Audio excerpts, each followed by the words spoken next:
আসসালামু আলাইকুম সবাইকে, আশা করি সবাই ভালো আছো। আমরা চলে আসলাম আমাদের ফাউন্ডেশন উইকের সাধারণ জ্ঞানের 2 নাম্বার ক্লাসে।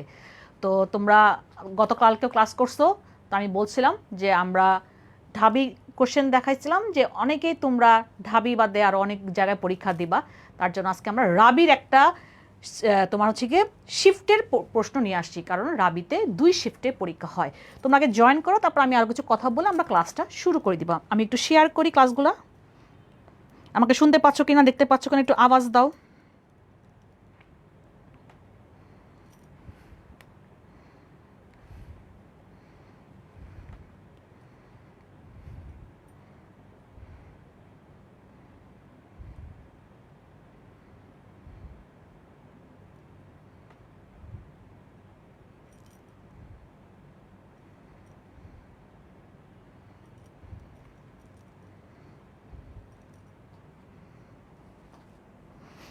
আচ্ছা, আইসা পড়ছো?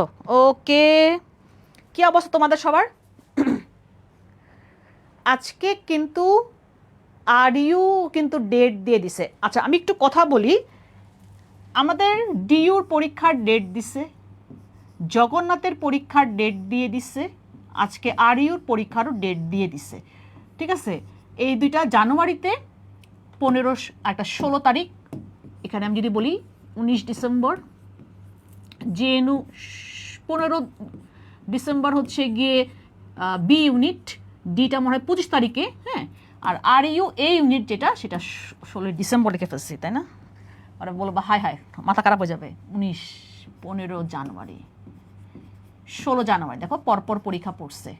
ঠিক আছে, সো মোটামুটি ডিসেম্বর থেকে তোমাদের কিন্তু পরীক্ষাগুলো শুরু হয়ে যাবে। কারণ দেখো ডিইউ পরীক্ষা দেখো 19 ডিসেম্বর, আমি সবসময় বলছি দেখো আগে ডিইউ পরীক্ষা হয়, তারপরে বাকি ইউনিভার্সিটিগুলো পরীক্ষা হয়।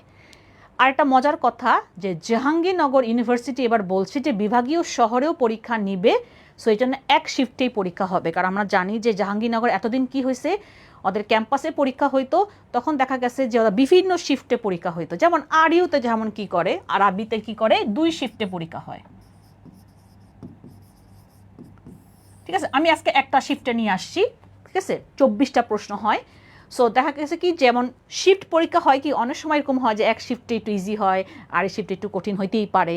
অথবা দেখা গেছে কি যে ক্যাটাগরি সেম রাখে। দেখা গেছে যে এক শিফটে দিছে ধরো কোনো দেশের রাজধানী, আরেকটা শিফটে অন্য একটা দেশের রাজধানী বা মুদ্রার নাম দিছে। যেমন গত বছর কিন্তু আর ইউতে কিন্তু এরকম টাইপ প্রশ্নগুলো হয়েছে। সো এই যে দেখো, তোমার সবসময় আমি তোমাকে গতকালকেও বলছিলাম যে দেখো যে যখন আমরা ক্লাস শুরু করি, আমি যদি আমারটা বলি, আমি তোমাকে এমনভাবে পড়াই দিব, তুমি যেখানে যাবা না কেন তুমি আর ইউ বলো। আমি যদি একটা বলি, DU, R U, CU, JNU, GST, ঠিক আছে। তারপরে হচ্ছে গিয়ে তোমার, আমি যদি তারপর এখানে আসো হাজি দানেশ, হাবিব রবি বল তোমার না, হাজি দানেশ,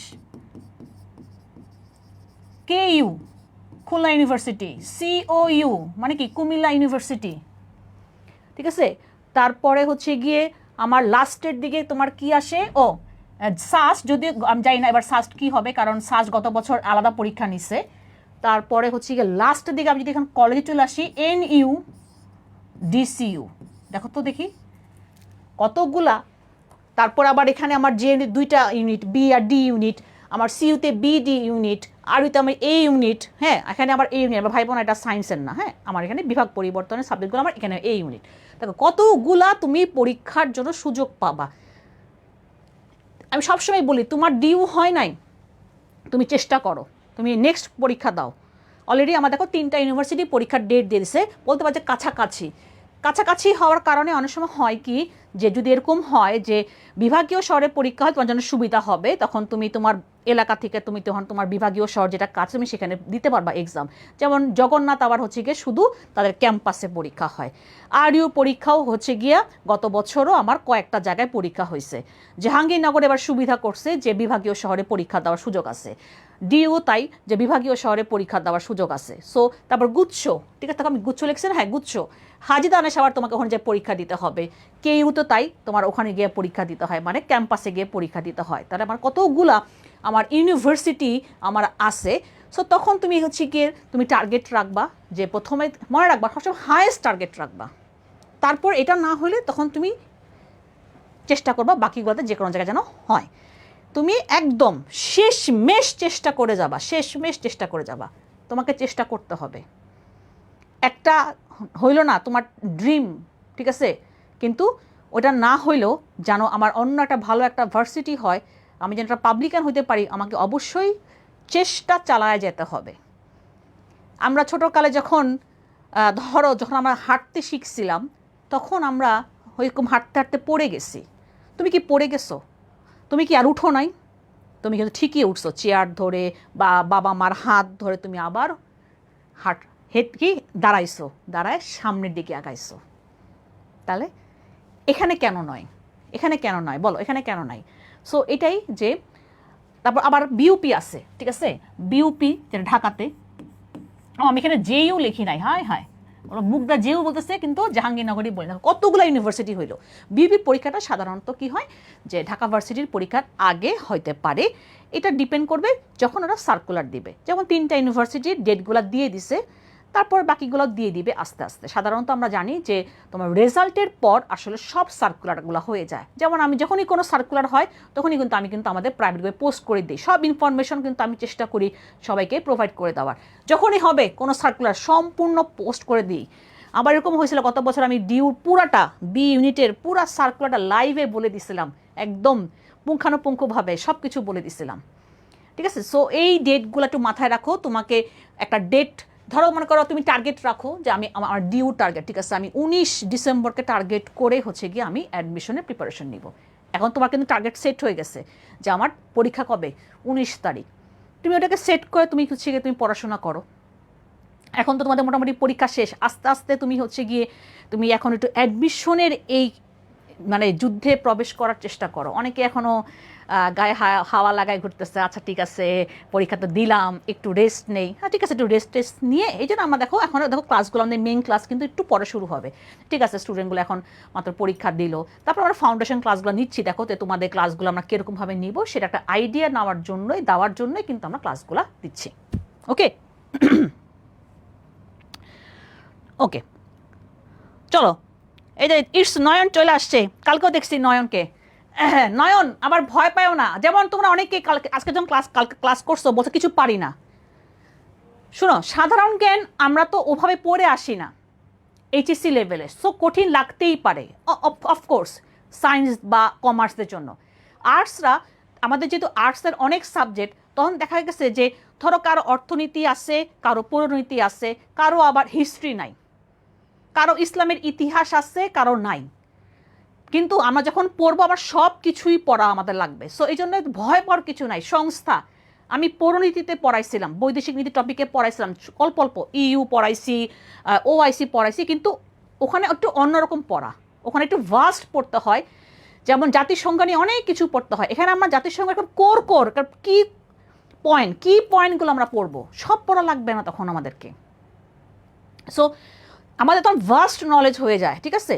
সো ভয় পাওয়ার কিছু নাই। তুমি সাধারণ জ্ঞান মজার ছলে পড়বা, গল্পের ছলে পড়বা, যে গল্প করতেছি, কারো কাছ থেকে তুমি কথাগুলো শুনতেছো, এই শুনে শুনে কিন্তু সাধারণ জ্ঞান কিন্তু মনে রাখা যায়। আমি এই কথাগুলো বলার একমাত্র কারণ যে তোমরা ভয় পাবা না। যখন তোমার মনের মধ্যে ভয় ঢুকে যাবে তখন তোমার পড়তেই ইচ্ছা করবে না। সাধারণ জ্ঞান সব জায়গায় দেখা গেছে যে অনেক বেশি মার্ক থাকে। যেমন দেখো ঢাকা ভার্সিটিতে আমার এখানে 30 মার্ক, যেখানে এমসিকিউতে ওখানে 15 বাংলা ইংলিশ, এখানে আমার 24টা কোশ্চেন। আজকে আমি একটা শিফটে, তুমি হইতে পারে আরেকটা শিফটের কোশ্চেন দেখতে পারে মিলবে না, এই জন্য আমি বললাম যে আমি একটা শিফটের প্রশ্ন আনছি আজকে, শিফট 1 মেবি, 2টা আনা হয় নাই, শিফট 1 মেবি আমি একটা শিফটের প্রশ্ন নিয়ে আসছি। ওকে, তাহলে আশা করি একটু আইডিয়া, আমি তোমাদেরকে এগুলো বললাম যে আমরা অনেক সময় অ্যাডমিশন লেভেলে আইসে আমরা অনেকের আইডিয়া নাই, আমাদের ভার্সিটি সম্বন্ধে আমাদের আইডিয়া নাই। যেমন অনেকে ঢাকায় পড়তে চায়, ঢাকায় পড়তে চাইলে বুঝতেই পারছো যে ডিইউ, জেএনইউ, যদিও ঢাকার শহরের মধ্যে না, জেইউ ঢাকার একটু বাইরে সাভারে, তারপর ঢাকার মধ্যে বলা যায় বিউপি। বাট দেখো সবগুলো আমার কিন্তু এগুলো, আর তুমি যদি এনইউ কোনো কলেজে পড়ো অথবা ডিসিইউ কোনো কলেজে পড়লে সেটা আলাদা কথা। কিন্তু দেখো আমার মানে ঢাকার মধ্যে থাকতে চাইলে তোমাকে এগুলো টার্গেট করতে হবে যে আমি ঢাকার বাইরে যাব না, অনেকেই আছে, কিন্তু তুমি এটা করো না, ঢাকার বাইরে যাব না, তুমি দেখো যে ভালো সাবজেক্ট, ভালো ইউনিভার্সিটি। আমার কি RU CU এগুলো কি খারাপ নাকি ইউনিভার্সিটি? GSTর মধ্যে ভালো ভালো ইউনিভার্সিটি আছে, Noakhali science and technology institute যেটাকে বলি, বেগম রোকেয়া, এদিকে ইসলামী ইউনিভার্সিটিতে ভালো ভালো সাবজেক্ট আছে, মাওলানা ভাসানী, আমাদের অনেক অনেক ভালো ভালো ইউনিভার্সিটি আছে কিন্তু আমাদের GSTর মধ্যে। ওকে, তাহলে চলো তাহলে আমরা আগাই, একটু আইডিয়া দিলাম। আমি তো সায়েন্সে ছিলাম, নো প্রবলেম, সায়েন্সে থাকো, কোনো সমস্যা নাই। সায়েন্সের অনেক স্টুডেন্ট আমার বিভাগ পরিবর্তন করে হচ্ছে গিয়ে ভালো ভালো সাবজেক্ট পায়। আমার বোন সায়েন্সে ছিল, ও ইকোনমিক্স পড়ে বের হয়েছে, ও ডিএমনিট থেকে ঢাকা ভার্সিটি তখন চান্স পাইছিল, তখন তো আমাদের ডিএমনিট ছিল ঢাকা ভার্সিটিতে। কোপ আপ করা যায়, তুমি কোপ আপ করতে পারবা। সায়েন্সের স্টুডেন্টের জন্য মানে কোনো মানে ভয় পাওয়ার কিছু নাই, কোপ আপ করা যায়, ঠিক আছে। সো যেমন আমি যদি সায়েন্সের স্টুডেন্ট হয়ে যদি আমি আর্টস পড়াতে পারি, তাহলে তোমরা কেন পারবা না বলো? ঠিক আছে, এগুলা পড়া মজার পড়া। যে আমি যখন পৌরনীতি ইতিহাস যখন আমি একাডেমিকে পড়ানো শুরু করছি, আমার খুব মজা লাগে এখন পড়াইতে, ঠিক আছে। অনেক কিছু শেখা যায়, অনেক কিছু জানা যায়, ইতিহাস সম্বন্ধে অনেক ডিটেলস আমি আমি এখন নিজে আমি শিখছি। আমি নিজে পড়ানোর আগে আমি ইসলামের ইতিহাস আমি এবার কি বলে সাজেশন বানাইছি। আমি ইসলামের ইতিহাসের বই কিনে আমি আগে নিজে পড়ছি, আমি সাজেশন বানাইছি। অনেক কিছু শেখা যায়। তখন আমি দেখি যে আরে এগুলো তো আমরা সাধারণ জ্ঞানে মানে আমরা অ্যাডমিশনও পড়াই, মোগল সাম্রাজ্য এগুলো ইসলামের ইতিহাসে আছে, যাদের আছে তারা জানো। তারপরে তোমার যে হিস্ট্রি, শুধু যেটা নর্মাল হিস্ট্রি, সেগুলো থেকে আমরা হচ্ছে গিয়ে এতেও পড়াবো, কি বলে তোমার অ্যাডমিশনও পড়াবো ইতিহাসগুলা। ইতিহাস থেকে প্রশ্ন আসে মাস্ট। ইতিহাস আমাদের প্রাচীন যুগের ইতিহাস থেকে একদম আমাদের যে মুক্তিযুদ্ধ এই পর্যন্ত থেকে প্রশ্ন একদম প্রায় তোমার ঘুরে ফিরে পরীক্ষা। ইংরেজ আমল থেকে প্রশ্ন আসে, তারপরে আমাদের মুক্তিযুদ্ধ থেকে প্রশ্ন আসে, পাকিস্তান আমল থেকে প্রশ্ন আসে, প্রাচীন যুগে যেমন আজকে একটাই প্রশ্ন দেখবা হ্যাঁ, প্রাচীন যুগ থেকে প্রশ্ন আসে, বিভিন্ন জায়গা থেকে আমাদের প্রশ্ন আসে। তারপর সাম্প্রতিক, ঠিক আছে, এই জিনিসগুলোই নিয়েই কিন্তু আমার আসলে পুরা আমাদের সাধারণ জ্ঞানের যে কোনো সিলেবাস নাই সাধারণ জ্ঞানের। আজকে কোনো ঘটনা ঘটবে, দেখবা কালকে এটা ইনফরমেশন। বলো আজকে আমাদের কি ঘটনা ঘটছে বলো? আজকে একটা ঘটনা ঘটছে, কমেন্ট করো, পোলারা কমেন্ট কর, নাহলে কিন্তু পিটামু যদি কস খেলা দেখোস নাই। আজকে আমাদের একটা ঘটনা ঘটছে, সেই ঘটনাটা বলো। সো আজকে একটা ঘটনা ঘটছে, এটাই কিন্তু আমাদের জন্য কিন্তু কি ইনফরমেশন হয়ে গেল সাধারণ জ্ঞানের জন্য। ওকে,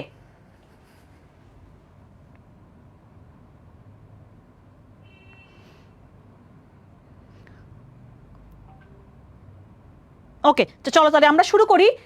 যেটা বলতেছিলাম, যেই কমেন্ট করো সেটা হচ্ছে আজকে আমরা টেস্ট ম্যাচে বাংলাদেশ অস্ট্রিয়ার মাটিতে হারাইছি। সেটা অনেক বড় একটা গর্বের জিনিস, এবং এটা থেকে কিন্তু যদি আমরা আগাই গেলাম টেস্ট সিরিজে, সো দেখা যাক কি হয়। সো এটা একটা বড় ব্যাপার, এবং অস্ট্রেলিয়াকে হারাইছি আমরা তাদের কি বলে দেশে, তাদের মাটিতে, এটা আমাদের জন্য অনেক বড় গর্বের বিষয়, তাই না? টেস্ট ম্যাচ, এই তো বলছে, হ্যাঁ একজন বলছে বাংলাদেশ জিতছে 9 উইকেটে অস্ট্রেলিয়ার সাথে, এই তো গুড, শিশির বলছে, শিশির। আচ্ছা চলো শুরু করি তাহলে। আমরা যেটা বললাম শিফট 1-এর প্রশ্ন আসছি। গত বছরের কোশ্চেনগুলো খুবই মানে গতকালকে ক্লাসে দেখছি কোশ্চেনগুলো অনেক বড় বড়, আজকে দেখবো কোশ্চেনগুলো ছোট ছোট।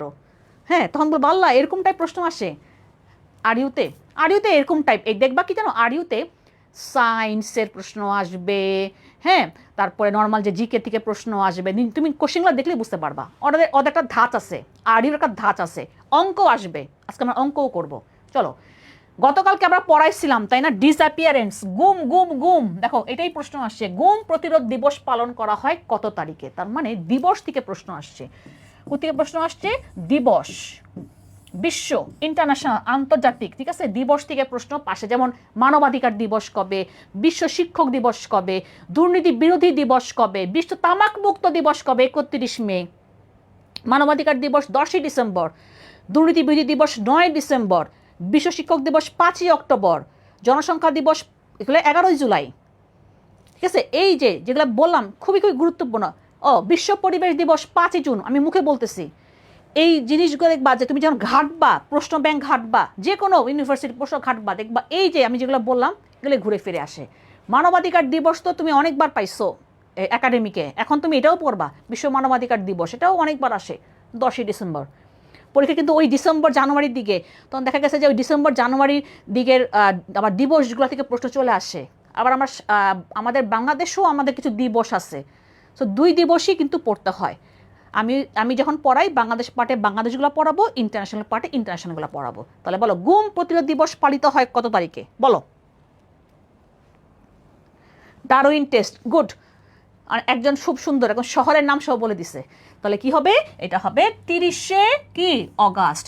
তাহলে শিক্ষক দিবস কবে বললাম আমরা? 5ই অক্টোবর।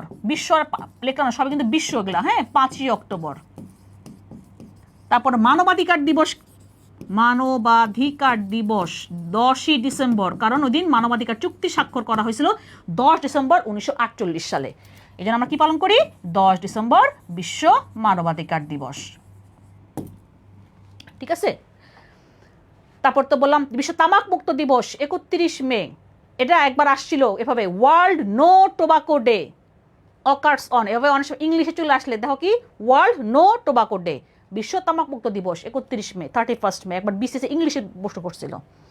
সো এই জিনিসগুলো তাহলে দিবস থেকে ইম্পর্টেন্ট। ঠিক আছে, দিবস থেকে প্রশ্ন বিভিন্ন ভার্সিটিতে প্রশ্ন হয়, তুমি সেভাবেই পড়বা যাতে তোমার সব ভার্সিটি কাভার হয়। খালি একটা ভার্সিটির জন্য দেখবা তোমরা এইভাবে পড়বা না, আচ্ছা দিবস তো ডিউতে আসে নাই তাই পড়বো না। আরে বাবা এই বছর আসে নাই বলে কি কোনো বছরে আসে নাই?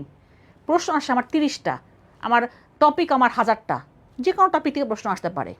তো তুমি কখনো বলতে পারবা না যে ওই টপিক থেকে আসে নাই। তোমাদের একটা মাইন্ডসেট হয়, 25 ব্যাচে দেখছি ওই টপিক থেকে তো প্রশ্ন আসে নাই, তাহলে এইবার কি আসবে কি আসবে সেটা কি বলা যায়? কিন্তু তোমাকে পড়তে হবে, তোমাকে সব টপিক পড়তে হবে, কিন্তু স্কুইজ করে সামারি করে পড়তে হবে।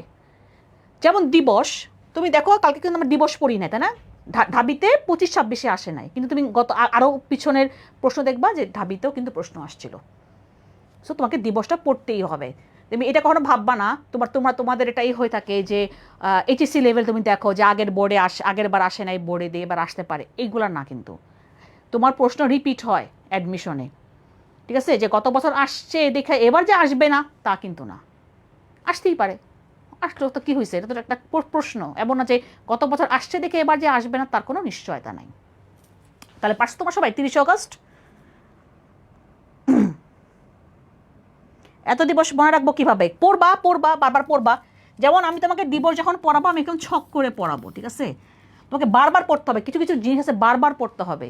যেমন একটা ভৌগোলিক উপনাম নামে একটা টপিক আছে ইন্টারন্যাশনাল, একটা বাজে একটা টপিক। কেন বললাম বাজে একটা টপিক? অনেক ইনফরমেশন এখানে, অনেক ইনফরমেশন, ঠিক আছে? সূর্যোদয়ের দেশ কোনটা, ঠিক আছে? ধীবরের দেশ কোনটা, বজ্রপাতের দেশ কোনটা, বাজারের শহর কোনটা, কায়রো, এরকম করে অনেক কিছু আছে, ঠিক আছে?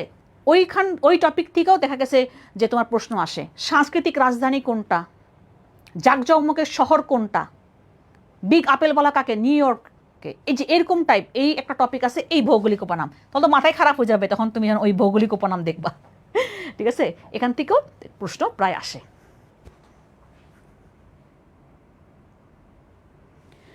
তুমি বিজ্ঞান বিভাগের হও আর যেখানে হও না কেন, তুমি যদি বিভাগ পরিবর্তন সাবজেক্ট তুমি যদি চুজ করো যে তুমি এই দিকে লাইনে যাবা, তোমাকে তো কি জিকে, বাংলা, ইংলিশ এই 3টা সাবজেক্টই পড়তে হবে, ঠিক আছে? ICDDRB, আমরা এই নামটা খুব শুনি ঢাকাতে, আমরা বলি কলেরা হাসপাতাল, এমনি অনেক সময় বলি আমরা, তাই না? ICDDRB আমরা কিন্তু শুনি, বা আমরা অনেকে বলি যে কলেরা হাসপাতাল। আচ্ছা, কারো কোনো সমস্যা হয়েছে, ডায়রিয়ার প্রবলেম হয়েছে, কোনো বাচ্চার কোনো ডায়রিয়ার প্রবলেম আছে, সবাই কোথায় নিয়ে যায়? এই ICDDRBতে নিয়ে যায়। এই বি কিন্তু B for Bangladesh, B for Bangladesh. তাহলে কোন ধরনের প্রতিষ্ঠান? দেখি আমি কিন্তু একটা জিনিস বলে ফেলছি, ওইটা অনুযায়ী তোমাকে অপশন দেখে বলতে হবে কি হবে অ্যান্সার। এই যে সবাই দিকে আমার চেয়ে সবার আগে বাঁধন অ্যান্সার করছে, নাইম অ্যান্সার করছে,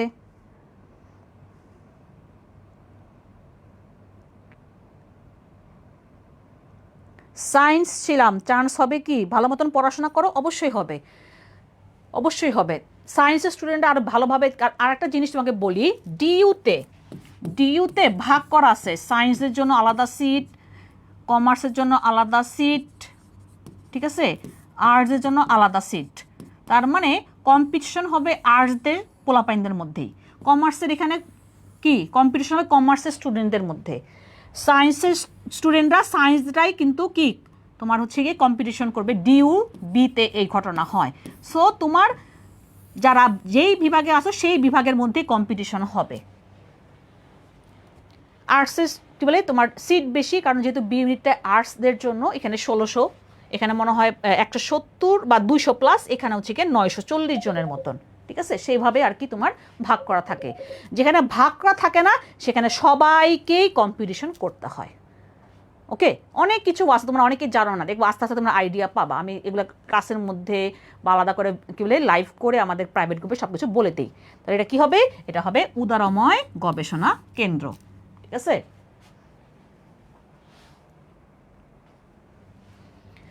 এবার আসো, বিশ্বের প্রথম কৃত্রিম বুদ্ধিমত্তা মন্ত্রীর নাম কি? এই যে এআই, তোমরা তো কত কিছু বানায় ফেলাও, এআই দিয়া ভিডিও বানায় ফেলাও, তাই না? চ্যাট জিপিটি দিয়ে কত কিছু বানায় ফেলাও, ছবি বানায় ফেলাও, কত কত কিছু করে ফেলাও। দেখো এআই প্রথম কৃত্রিম বুদ্ধিমত্তার মন্ত্রী, এইটা একটা রিসেন্ট আমার সিটের মধ্যে ছিল, ঠিক আছে? আলবেনিয়ার, দেশটার নাম আলবেনিয়ার। তাহলে এবার বলো দেখি কি হবে অ্যান্সার, আলবেনিয়ার, ঠিক আছে? কৃত্রিম বুদ্ধিমত্তা মন্ত্রীর নামটা কি? যেমন বিশ্বের প্রথম এআই শিশু কি জানো? বিশ্বের প্রথম এআই চীন বানাইছে এআই শিশু, কে নাম বলতে পারবে? শিশুর নাম কি জানো? টং টং। এটাও মানে কোন একটা কত 25-এ না 24-এ আসছিল কোন একটা ভার্সিটিতে, এআই শিশু কি টং টং, কে বানাইছে? চীন বানাইছে। দেন আমাদের বাংলাদেশে টিভি চ্যানেলের প্রথম এআই দিয়ে হচ্ছে গিয়ে সংবাদ পাঠিকা অপরাজিতা। এটাও দেখবা যে গত বছরের 25 পড়েছে না, 24-এ ডিউতে প্রশ্নটা আসছিল অপরাজিতা। এখন যেহেতু এআইয়ের যুগ, দেখা গেছে যে এখান থেকে প্রশ্নগুলো হয়। তাহলে আমাদের বাংলাদেশে যেটা বললাম প্রথম এআই সংবাদ পাঠিকার নাম কি? অপরাজিতা। ফুল মনে হয় নাম, তাই না? অপরাজিতা, অপরাজিতা। তাহলে কি হবে? কেউ নাম পাইছো? টং টং, ডং ডং, অপশন ছিল এরকম টং টং, ডং ডং, পং পং, তো এই জন্য কি হবে? টং টং হবে। দেখো বিশ্বের প্রথম এআই শিশু কি? টং টং। তাহলে এটা হবে ডিএলা। এটা কি হবে? ডিএলা। আলবেনিয়া, ঠিক আছে? আলবেনিয়ার প্রধানমন্ত্রী এই কৃত্রিম বুদ্ধিমত্তার মন্ত্রী বানাইছে, আর কাম পায় না, বুঝছো? এগুলা করে আর আমাদেরকে পড়তে হয়। যেমন এই বছর রিসেন্টলি তোমার এই কৃত্রিম বুদ্ধিমত্তা বা তোমার চ্যাট জিপিটি থেকে তোমার হচ্ছে গিয়ে ইনফরমেশন নিয়ে ভ্যাকসিন বানাইছে, নকশা নিয়ে, ঠিক আছে? ভ্যাকসিন বানাইছে যুক্তরাজ্য। সো এই যে যেটা বললাম, ঠিক আছে, এটা কিন্তু তোমার সাম্প্রতিক একটা গুরুত্বপূর্ণ প্রশ্ন। কোন দেশ বানাইছে? যুক্তরাজ্য।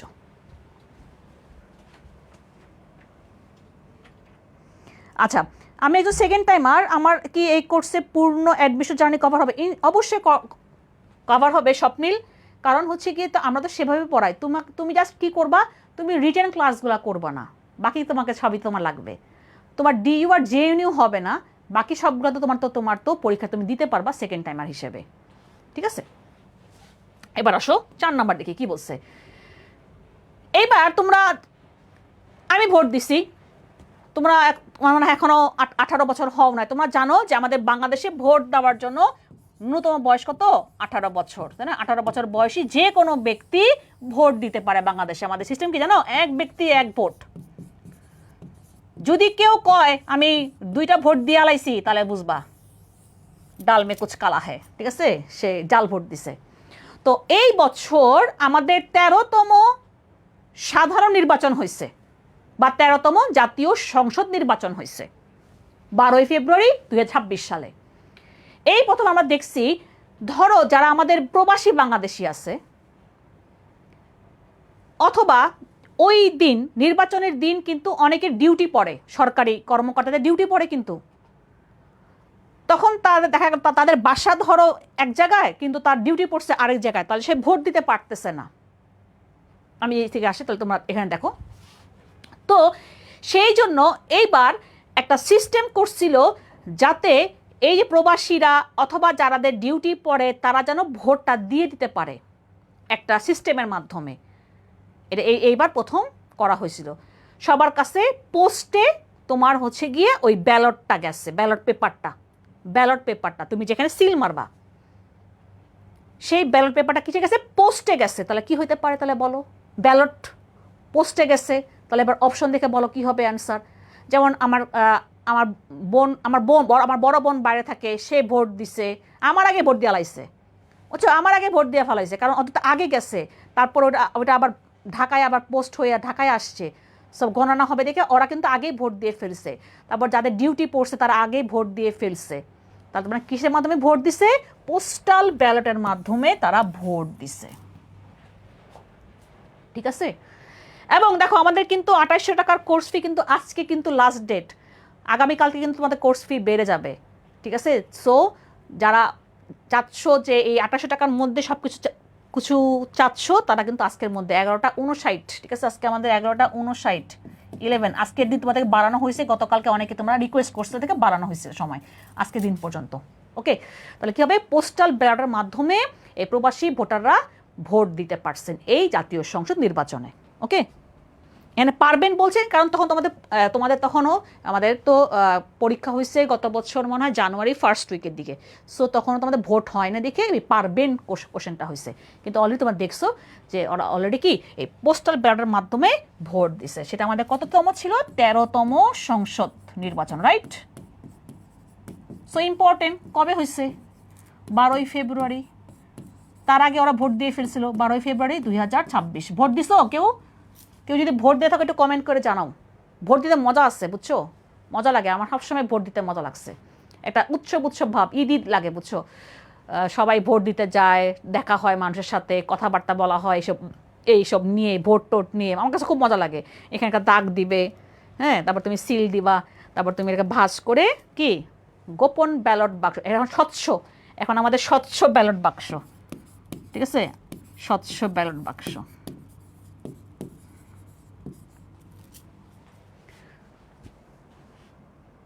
আমি দিছি, আচ্ছা, অনেকে বলছে আমি দিছি।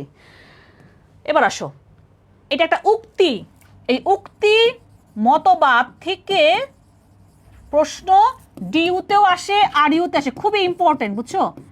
আমি একটা টপিকই পড়াবো, উক্তি ও মতবাদ দিয়ে আমি টপিকই পড়াবো তোমাকে। আমি এটা আবার ছক করে দিব, উক্তি দিয়ে লিখে দিব যেটা কে বলছেন, ঠিক আছে। যেমন এটা আমার পৌরনীতিতে দেখছি, তাই না, যে এইটা কে বলছেন, এই জিনিসগুলো আসে। যে সমাজে বাস করে না সে হয় দেবতা না হয় পশু, এটাও একটা খুবই গুরুত্বপূর্ণ। এটা আমাদের কি বলে অ্যাডমিশনে আসে। কে বলছে? রাষ্ট্রবিজ্ঞানের জনক কেডা? অ্যান্সার করো। তারপরে হচ্ছে গিয়ে রুশোর একটা তোমার একটা গুরুত্বপূর্ণ একটা উক্তি আছে যেটা কি বলে আমাদের অ্যাডমিশনও আসে, man is born free but he is everywhere he is in change. ঠিক আছে, এই দুইটা জিনিসগুলো বললাম, এগুলা অনেকবার পরীক্ষায় আসে। আমি রাষ্ট্র, আই এম দ্য স্টেট, এটা মনে হয় 24-এ আসছিল ডিউতে। কে বলছে আই এম দ্য স্টেট, আমি রাষ্ট্র? রাজা চতুর্দশ লুই বলছিল। এটা আমি একদম উক্তি ও মতবাদ টপিকই আছে আমার আলাদা, যেটা আমি একদম তোমাকে এখন টপিক ওয়াইজ টপিকের সময় আমি পড়াই দেবো যে এটা কে বলছেন। যেগুলো আমি বললাম সেগুলো তুমি দেখো, তোমরা ঘাটো, প্রশ্ন ব্যাংক ঘাটো, প্রশ্ন ব্যাংক ঘাটলে দেখতে পারবা যে তোমার এইসব টাইপ যে বললাম যেগুলো আসছে কিনা। ওকে, তাহলে বলো নো দাই সেলফ এটা কে বলছেন? বলো দেখি, কমেন্ট করে জানাও কে বলছে। সক্রেটিস। কোনটা বলছে? অ্যারিস্টটল। আচ্ছা হ্যাঁ, রাষ্ট্রবিজ্ঞানের জনক সেটা ছিল।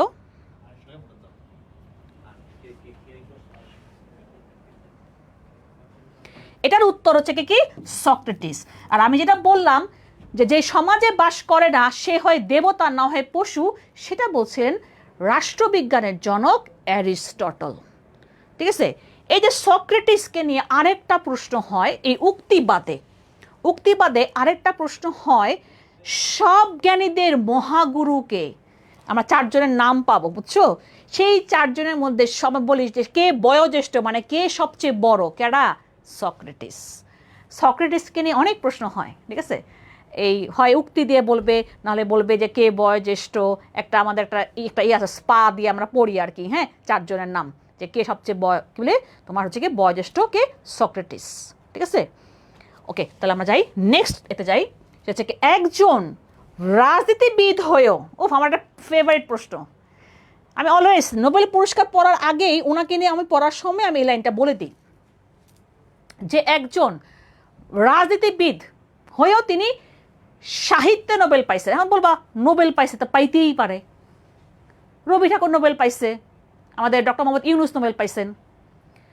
দেখো, রবি ঠাকুর একজন সাহিত্যিক ছিলেন, উনি সাহিত্যেই নোবেল পাইছেন, তাই না? আমরা জানি রবি ঠাকুর 1913 সালে, রবি ঠাকুর 1913 সালে সাহিত্যে নোবেল পাইছেন, রাইট? কিসের জন্য?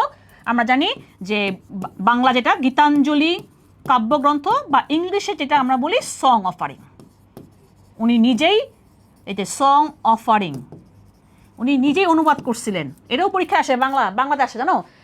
যে সং মানে গীতাঞ্জলি কাব্যগ্রন্থের ইংরেজি অনুবাদ সং অফারিং কে অনুবাদ করছেন? রবি ঠাকুর নিজেই। আমরা জানি যে উনি প্রথম এশীয় হিসেবে প্রথম নোবেল পাইছেন সাহিত্যে।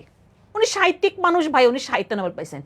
তো একজন রাজনীতিবিদ হয়েও সাহিত্যে নোবেল পাইছেন, এটা একটু অন্যরকম, যে আমার মতন ইঞ্জিনিয়ার হয়ে আর্টস পড়াই আর কি, এরকম আর কি, বুঝছো?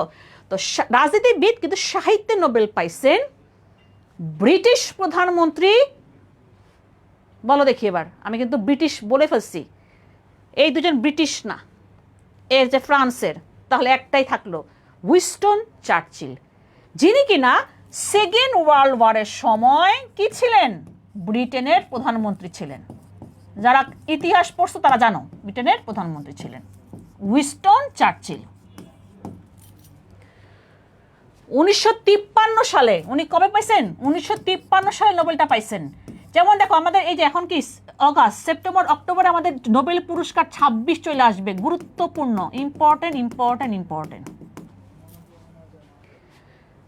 অবশ্যই তোমার দেখবা অ্যাডমিশনে এই 26 থেকে প্রশ্ন আসবে, মাস্ট আসবেই। 26 তোমাকে বলে দিলাম, 26-এর নোবেল, নোবেল এই সিঙ্গার নোবেল না কিন্তু, বলো এই নোবেল প্রাইজ, এই নোবেলটা কার নামে হয়েছে? সিঙ্গার নোবেল না কিন্তু, আবার সিঙ্গার নোবেল না। তাহলে উনি সেকেন্ড ওয়ার্ল্ড ওয়ারের সময় ব্রিটেনের প্রধানমন্ত্রী ছিলেন। উনি সেকেন্ড ওয়ার্ল্ড ওয়ারের পর তিনি এই সেকেন্ড ওয়ার্ল্ড ওয়ার নিয়ে বইটই লিখছেন। এরপর ওনাকে 53 সালে সাহিত্যে নোবেল দেওয়া হয়, কাকে? উইনস্টন চার্চিলকে।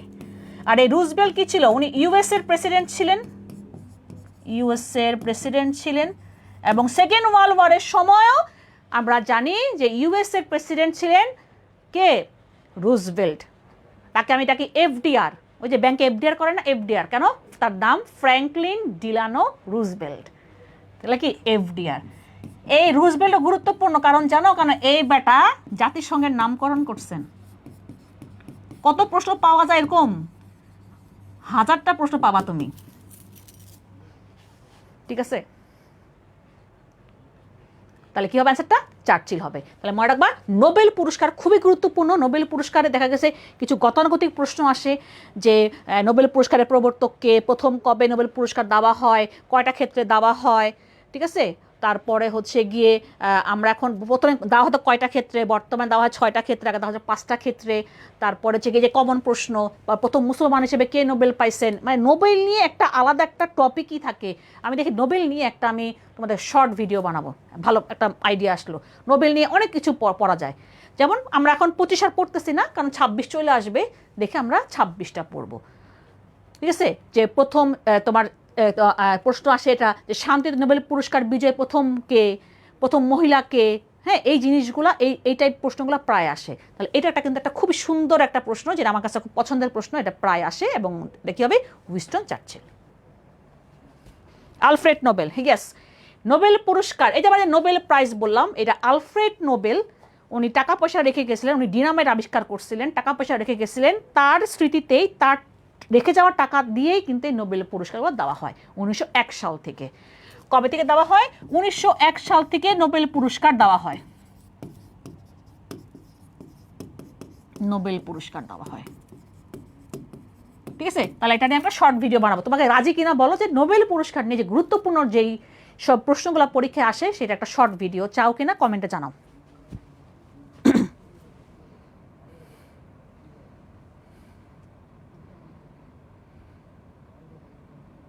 ঠিক আছে, ওকে, তাহলে এবার আসি নেক্সট যাই আমরা। এপিআই এর পূর্ণ রূপ কি? এটা অনেকে পারবে না, বলতে পারো ও মা সায়েন্সের প্রশ্ন থেকে আসলো। এটা আমি পড়াই স্বাস্থ্য টপিকে, আমাদের বাংলাদেশের স্বাস্থ্য টপিক থেকে আমি এটা পড়াই। এপিআই আমরা ছোটকালে থেকে বড়কাল হওয়া পর্যন্ত আমরা কিন্তু কিছু টিকা দেয় আমাদেরকে, তাই না? ভ্যাকসিন দাও তোমরা, এগুলা কিন্তু সব কিন্তু এই ইপিআই এর অন্তর্ভুক্ত। যে হামের টিকা ইপিআই এর অন্তর্ভুক্ত, টাইফয়েডের টিকা ইপিআই এর অন্তর্ভুক্ত, এখন 12টা টিকা আমাদের ইপিআই এর অন্তর্ভুক্ত। এই যে হামের টিকা এগুলা কিন্তু সরকার থেকে আমাদেরকে দেওয়া হয়েছে, তাই না? দেখছো তো যে হামের টিকা, হামের টিকার নাম হচ্ছে এমআর। ঠিক আছে, এটা ইম্পর্টেন্ট এই বছরের জন্য, এমআর টিকা। হ্যাঁ, হামের টিকার নাম কি? এমআর। হামের টিকার নামটা কি? এমআর।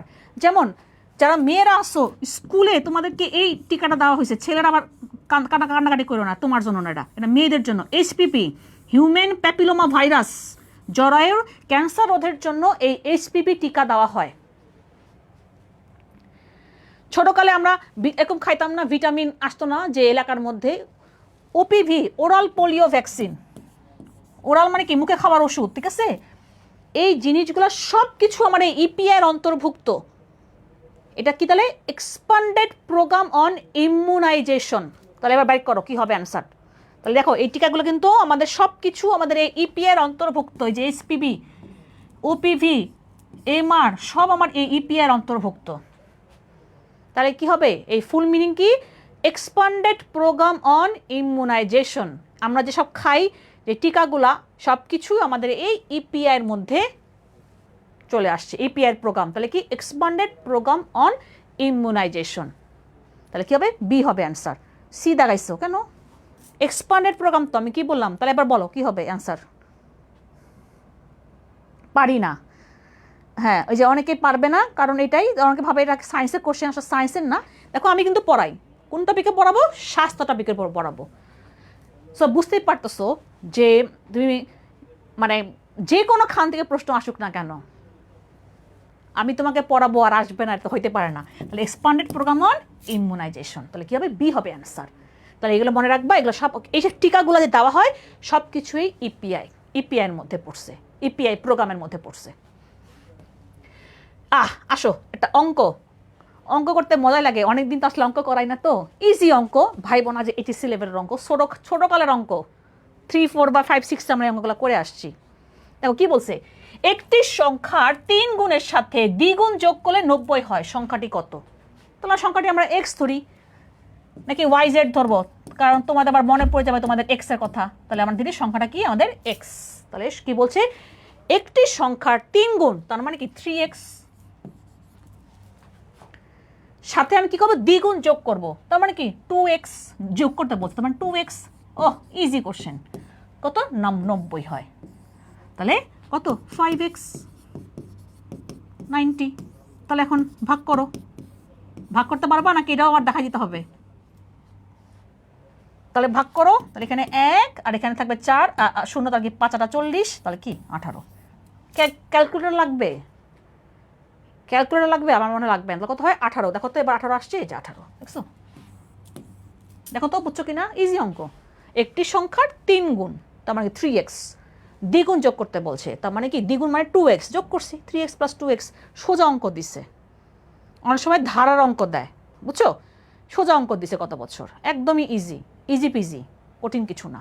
তাহলে তুমি এক্স, তোমাকে সংখ্যাটা চাইছে, হয়ে গেল। এগুলো কি? এগুলো তো কঠিন কিছু না অঙ্ক, এটা মুখে করা যায়, তাই না?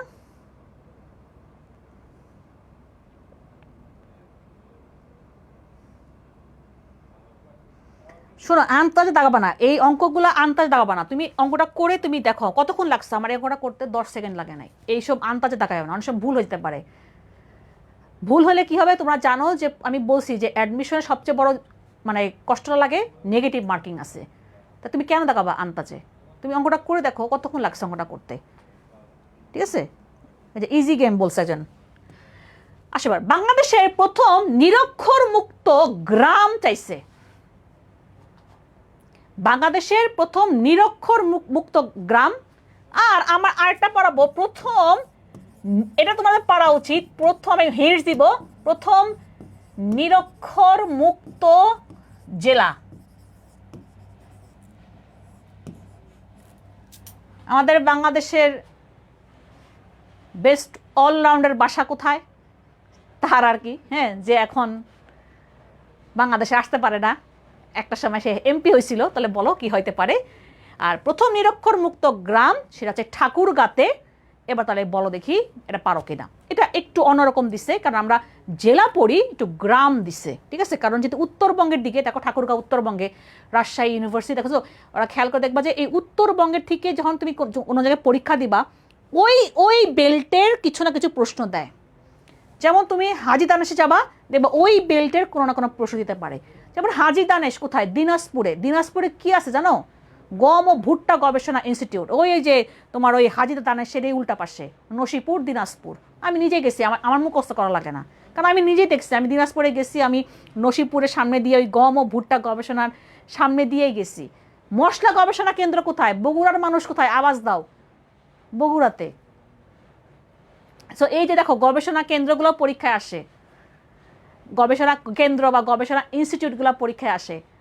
যেমন মৎস্য গবেষণা ইনস্টিটিউট, যেটা মেন, যেটা আমাদের হচ্ছে গিয়ে বাংলাদেশ এগ্রিকালচার ইউনিভার্সিটি কোথায়? বাউ, ময়মনসিংহে।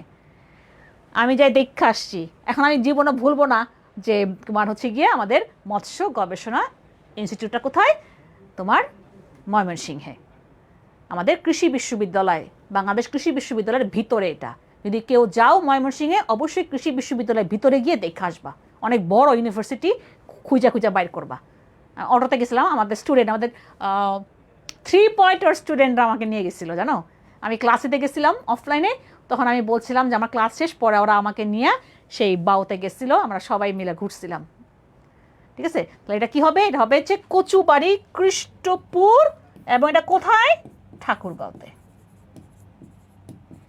এই যে আমাদের যদি রাষ্ট্রপতি যিনি হবেন, মির্জা ফখরুল আলমগীর, উনিই হবেন, তাই না? উনি কোন কোন কোন এলাকার বলো? উনি কোন এলাকার?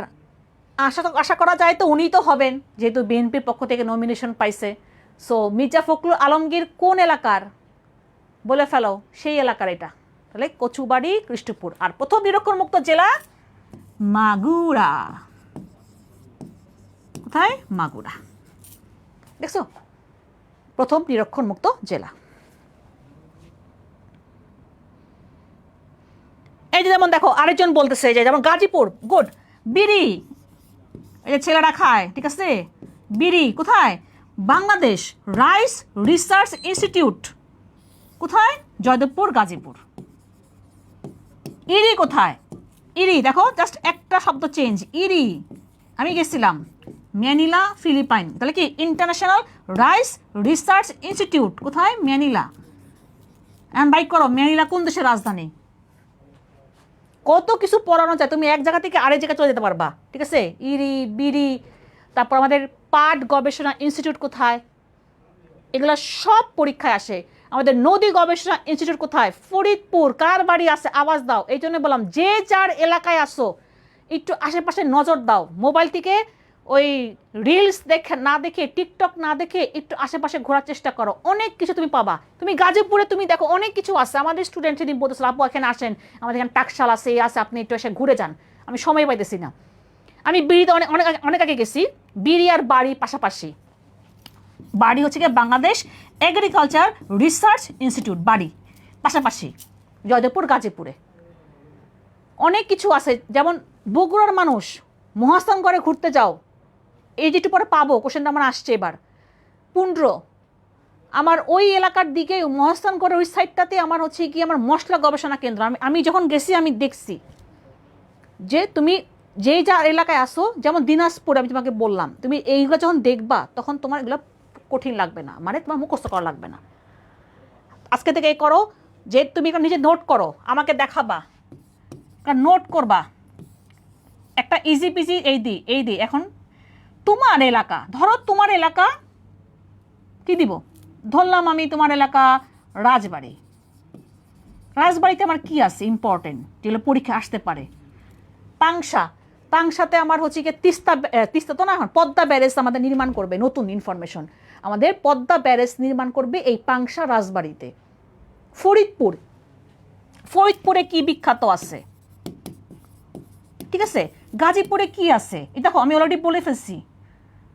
বা ঠাকুরগাঁওতে কি আছে, কারণ ঠাকুরগাঁও গুরুত্বপূর্ণ, বুঝতেই পারছো আমাদের নেক্সট প্রেসিডেন্ট ঠাকুরগাঁও থেকে হবে, তাহলে দেখা যাবে ঠাকুরগাঁও থেকে প্রশ্ন আসতে পারে। সো তুমি দেখো তোমার এলাকাতে, যেমন মনে করো নওগাঁ জেলার পাহাড়পুরে কি আছে, পাহাড়পুর বৌদ্ধ বিহার, খুবই গুরুত্বপূর্ণ, এগুলো পরীক্ষা প্রশ্ন আসে। খুলনাতে কি আছে, বরিশালে কি আছে, জাস্ট একটা নোট করো, আমাকে দেখাবা, পারলে আমাকে ইনবক্স করে দেখাবা যে আপু আমি আমার এলাকাতে এই জিনিসগুলো আছে, জাস্ট পয়েন্ট করে লিখতে পারো যে এইটা আছে। দেখবা তখন অনেক কিছু আমি যেমন এইটা কাজটা দিব যখন আমাদের প্রাইভেট গ্রুপে ক্লাস শুরু হবে, আমি তখন আমার স্টুডেন্টকে একটা কাজ দেই যে আমাদের ডিসকাশন গ্রুপে সবাই যে যার এলাকা নিয়ে পোস্ট করবে, তাহলে কী হবে, সবাই আমরা ওখানে ওই পোস্ট থেকে আমরা অনেক ইনফরমেশন জানতে পারবো। লালমনিরহাটে আমাদের বাংলাদেশের সবচেয়ে বড় সেচ প্রকল্প তিস্তা বাঁধ প্রকল্প বা তিস্তা ব্যারেজ কোথায়? লালমনিরহাট জেলা, রংপুর বিভাগ লালমনিরহাট জেলার মধ্যে পড়ছে। রংপুরে আমার কি আছে, বা ওই রংপুর শহরটা কোন নদীর তীরে, তোমার এলাকার কোন নদীর তীরে? বরিশাল শহর কোন নদীর তীরে, পরীক্ষা প্রশ্ন আসে। সিলেট শহর কোন নদীর তীরে? সিলেট আমাদের বাংলাদেশের প্রথম চা বাগান মালিনী ছড়া। দেখো কত একটা এর মধ্যে আমি কত কিছু বলে দিছি।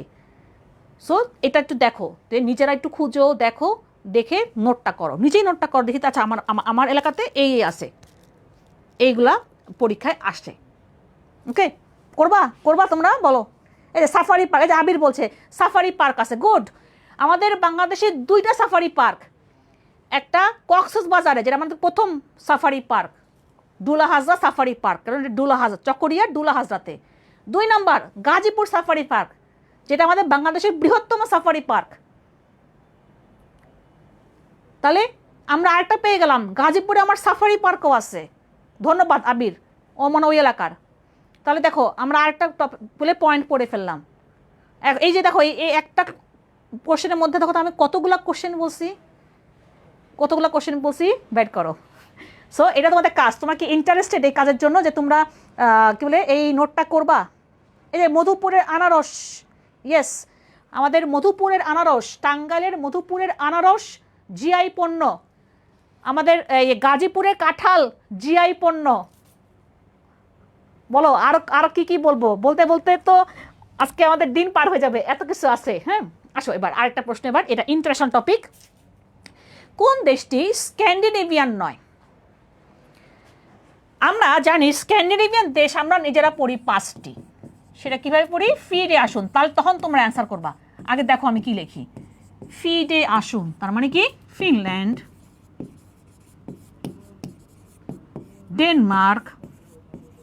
বুঝছো, একদিন এরকম হবে যেরকম সারা ক্লাস দেবো, দেখবা যে তারপরও ইনফরমেশন শেষ হবে না, তাই না? আমি এতক্ষণে কিন্তু অনেক কথা বলে ফেলছি, অনেক ইনফরমেশন বলছি। তাহলে Finland, Denmark, Iceland, Sweden, Norway.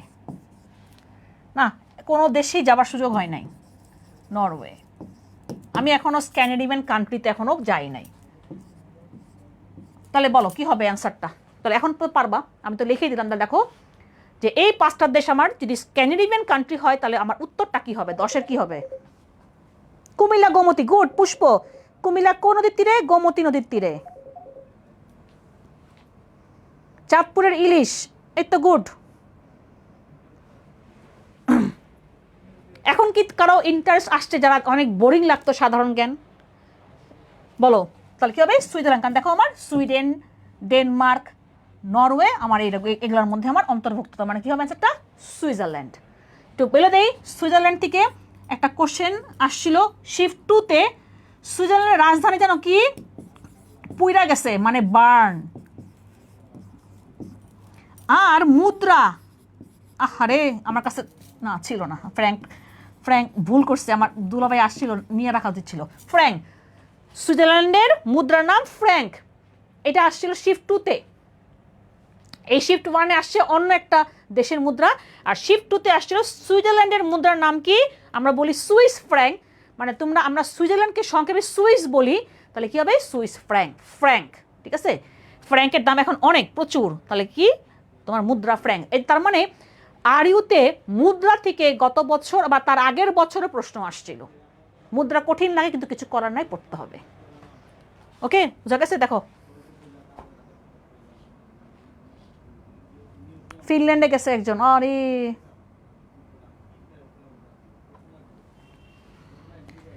এবার আসো, ওয়াটারলু যুদ্ধের সাথে কোন শাসকের নাম জড়িত? আগে আবার দেখি ওয়াটারলু যুদ্ধটা কোথায় হয়েছে, বা ওয়াটারলুটা কোথায়? বেলজিয়াম একটা গ্রামের নাম, তো যুদ্ধটা কোথায় হয়েছে? ওয়াটারলুতে। বাট কবে, এটাকে আমরা জানি। তাহলে এই ওয়াটারলুটা কি একটা গ্রাম, সেটা কোথায়? বেলজিয়ামের একটা গ্রামের নাম। ঠিক আছে, কবে হয়েছে? 1815 সালে। এটা আমি মনে পড়াইছি, হিস্ট্রিতে পড়াইছি। হ্যাঁ, কার যুদ্ধ হয়েছে? Napoleon versus Duke of Wellington.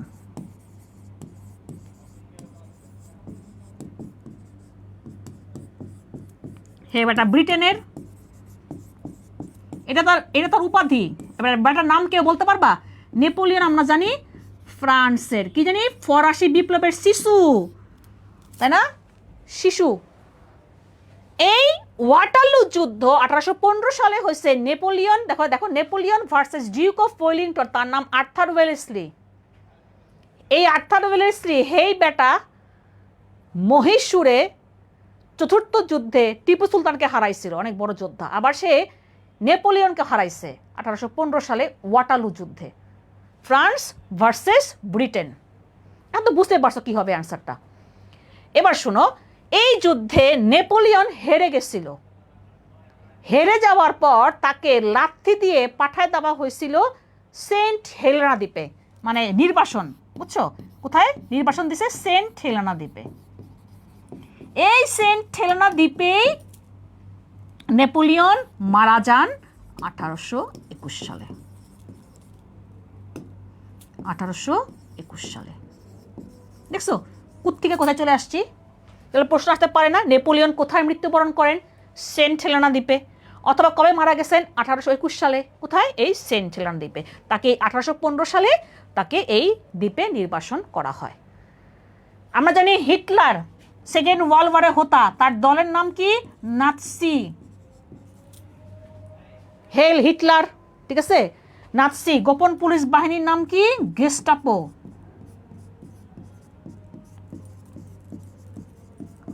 এবার আসো, ফ্যাসিজম কথাটা আমরা শব্দ শুনি আমরা রিসেন্টলি, আপাজান পালা যাওয়ার পর, তাই না? আমরা বলি শেখ হাসিনা ফ্যাসিস্ট। এই যে ফ্যাসিজমের প্রবর্তক ইতালির বেনিতো মুসলিনি, ফ্যাসিজমের প্রবর্তক, তার দলের নামই ছিল ফ্যাসিস্ট প্রবর্তক। নেলসন ম্যান্ডেলা, উনি দক্ষিণ আফ্রিকার প্রথম কৃষ্ণাঙ্গ প্রেসিডেন্ট, প্রথম কৃষ্ণাঙ্গ প্রেসিডেন্ট, বর্ণবাদ বিরোধী আন্দোলনের নেতা, তাই না? Nelson Mandela.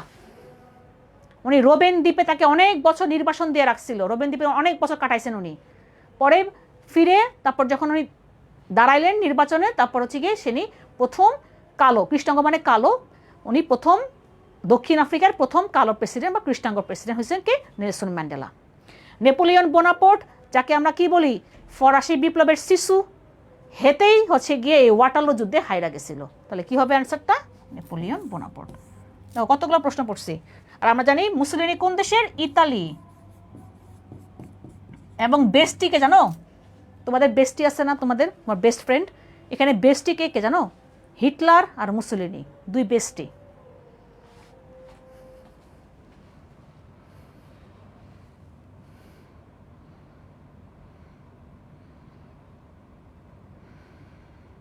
ওকে, তাহলে অনেকগুলো প্রশ্ন পড়ছো, এখানে অনেকগুলো প্রশ্ন এটা আসতে পারে, বা প্রশ্ন হতে পারে ওয়াটারলু যুদ্ধ কোথায়, বেলজিয়াম একটা গ্রামের নাম ওয়াটারলু। সো এটা একটা ইম্পর্টেন্ট প্রশ্ন, খুবই খুবই গুরুত্বপূর্ণ, এগুলো প্রায় আসে। তারপর দেখো এই যে এখন তো কমন প্রশ্ন, মুসলিনিকে নিয়ে এখানে একটা কমন প্রশ্ন, যেহেতু এই ফ্যাসিস্ট শব্দটা আমরা খুব শুনতে পাই, তো এই জন্য ফ্যাসিজমের প্রবর্তককে, বা আসে যে এই ফ্যাসিজম শব্দটা কোন ভাষা থেকে আসছে, কি হবে, ইতালি। এই জিনিসগুলো আমরা এখন খুব দেখি। তারপরে আরেকটু পড়াই, হিটলার বেটা জন্মাইছে কোথায়, অস্ট্রিয়াতে, কিন্তু বেটা 1933 সালে জার্মানির চ্যান্সেলর হয়েছিল, তাই না, এবং সেকেন্ড ওয়ার্ল্ড ওয়ারের হোতা, তাই না। 39-এ যখন পোল্যান্ড আক্রমণ করে তখনই তো শুরু হইলো আমার, তাই না। তাহলে এই হিটলার জার্মানির চ্যান্সেলর ছিল, কি জন্মাইছে অস্ট্রিয়াতে। এটা ঢাকা ভার্সিটির 11 সালের প্রশ্ন, আমার বোনের সময় আমরা মনে আসতে পার, তখন মানে হিটলার নিয়ে আলোচনা করতেছিলাম কেন জানি। পরে আমরা দেখি যে হে জন্মাইছে অস্ট্রিয়াতে, এই যে গল্পের ছলে, পরে যায় পরীক্ষা যায় দেখে যে হিটলারের জন্মস্থান আসছে। আমার বন্ধু খুশি যে কিরে ভাই, 2 দিন আগে এটা নিয়ে আমরা গল্প করতেছি, মানে আমরা আলোচনা করতেছিলাম। সো এইভাবে করে আলোচনা করে পড়বা, সাধারণ জ্ঞান দেখবো ওখান থেকে প্রশ্ন আসবে, ঠিক আছে। তাহলে হিটলার নিয়ে আমরা পড়লাম, মুসলিম নিয়ে পড়লাম, সবই মোটামুটি আমরা সবগুলো ইনফরমেশন এখানে পড়াই দিলাম। ওকে,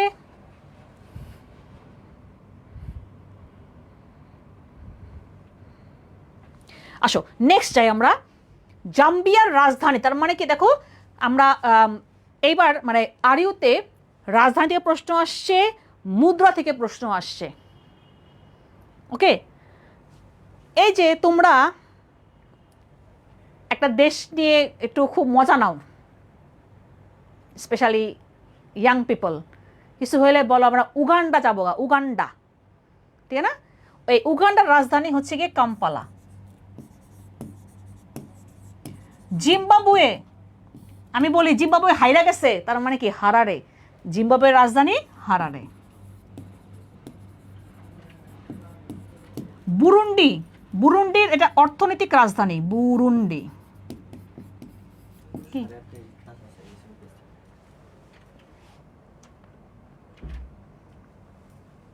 ঠিক আছে, বুরুন্ডির রাজধানী, এটা অর্থনৈতিক রাজধানী বুজুম্বুরা।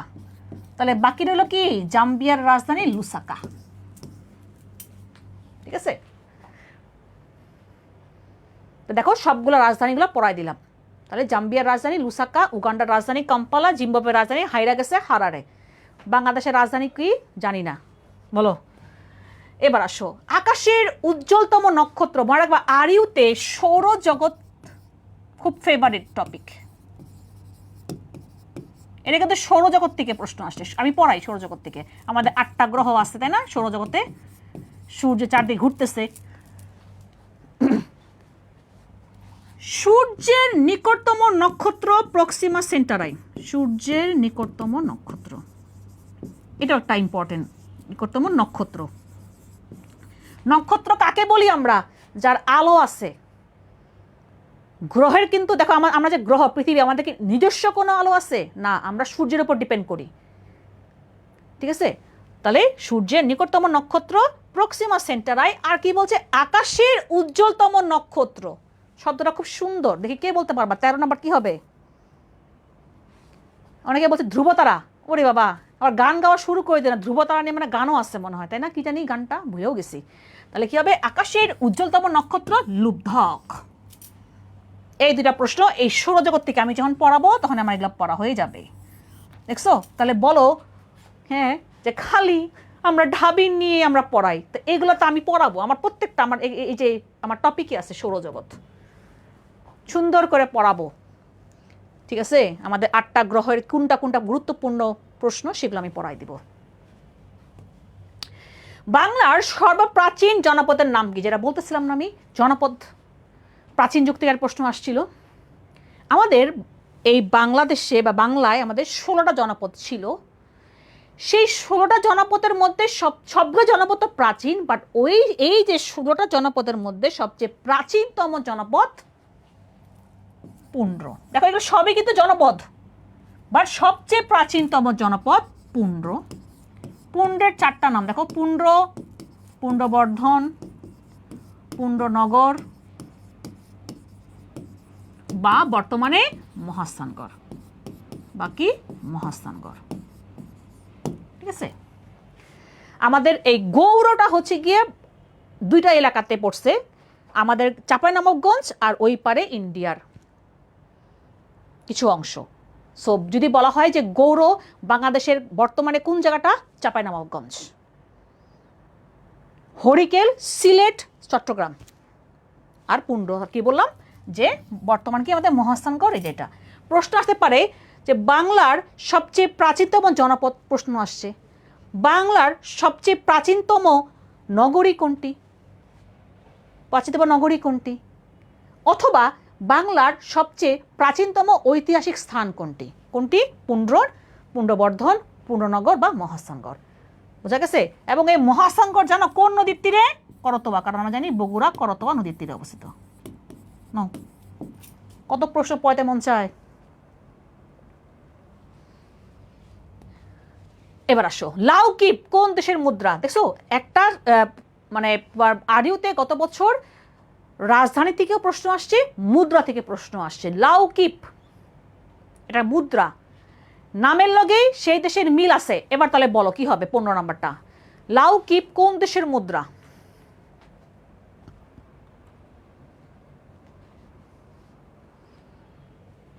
এই নামের সাথে দেশের নামের সাথে মিল আছে, লাউকিপ কি হবে বলো? মিল আছে, লাউকিপ এশিয়ার মধ্যে দেশ, সেটা হচ্ছে গিয়ে লাওস।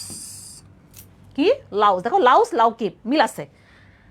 এবার আসি আমরা, বাংলাদেশের মৎস্য আইনে কত সেন্টিমিটার কম দৈর্ঘ্যের ইলিশ মাছ ধরা নিষিদ্ধ, যেটা জাটকা বলি আমরা। ঠিক আছে, জাটকা বলি যেটাকে আমরা, বলো। আর যদি বলা হয় রুই মাছের পোনা মারা নিষেধ, সেটা আবার একটু কম। রুই মাছের পোনা সেটা হচ্ছে 23 সেন্টিমিটার। আর আমাদের প্রশ্ন চাইছে কি,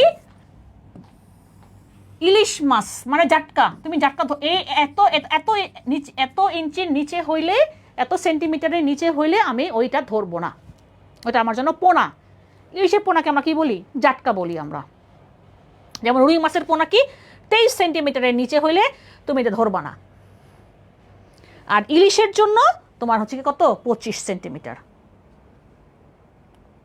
ঠিক আছে, ইলিশের জন্য 25 আর রুই মাছের জন্য আমার 23 সেন্টিমিটার। ওকে, তাহলে খেয়াল করতে হবে, এটা আমার টপিকের নাম, আমার মৎস্য সম্পদ। এই জন্য সবাই হাসো যে এইসব, আমার এটা প্রথম লাইন, এটা আমার প্রথম, মানে মৎস্য সম্পদের প্রথম লাইনই এটা আমার, এই কোশ্চেনটা আর কি। ঠিক আছে, তাহলে কি হবে 25 সেন্টিমিটার, আর যদি রুই মাছ বলতে হবে 23 সেন্টিমিটার। মোবাইল ফোনের ব্যাটারি কোন শক্তি সংরক্ষণ করে? এই যে তোমরা যে ব্যাটারি চার্জ দাও, শক্তি সংরক্ষণ হয়, তাই না? তুমি ব্যাটারি চার্জ দিতেছো, তার মানে বিদ্যুৎ শক্তি আমার সংরক্ষিত হয় রাসায়নিক শক্তিতে। আবার তুমি যখন মোবাইল চালাও তখন আবার বিদ্যুৎ শক্তিতে। তার মানে এইটা আমার সংরক্ষণ থাকতেছে। দেখো, এটা একটা সায়েন্সের টাইপ প্রশ্ন দিছে।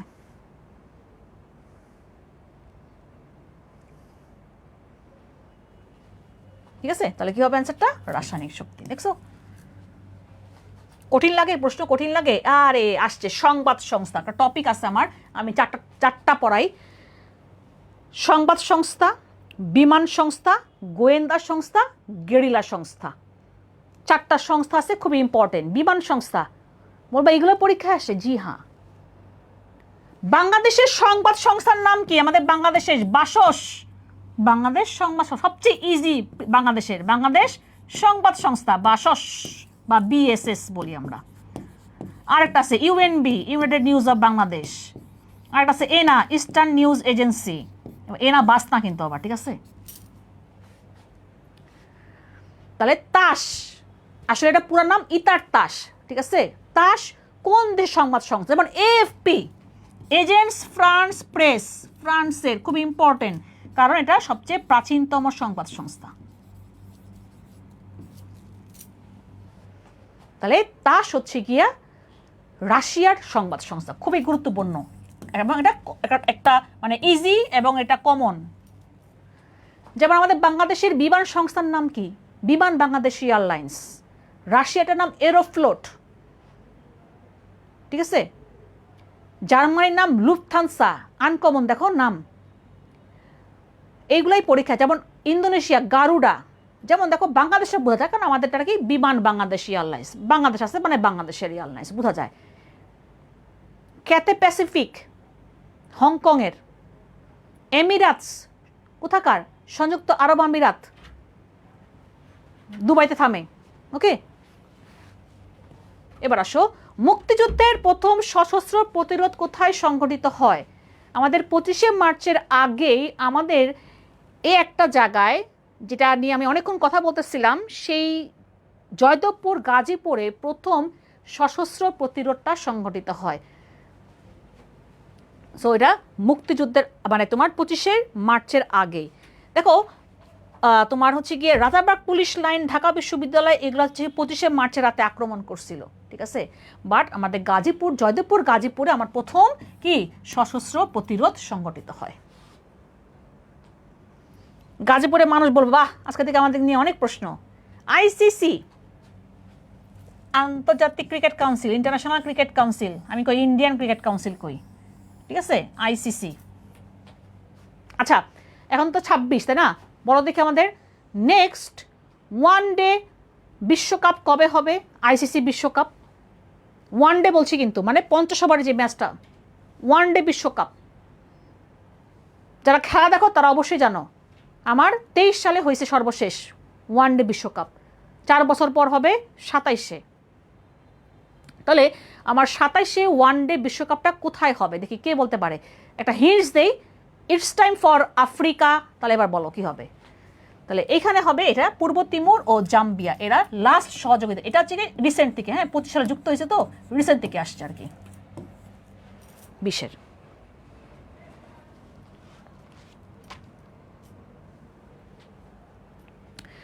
এবার আসি নেক্সট যাই, এক সাগর রক্তের বিনিময় বাংলার স্বাধীনতা আনলে যারা। আমরা খবর শোনার আগে একটা মিউজিক শুনি না? আমরা তোমাদের ভুলবো না, আমার আসে না এই সুরটা। গতকালকেই বলছিলাম 2টা গান, একটা ছিল যে মোরা একটি ফুলকে বাঁচাবো বলে যুদ্ধ করি, আর একটা পূর্ব দিগন্তে সূর্য উঠেছে।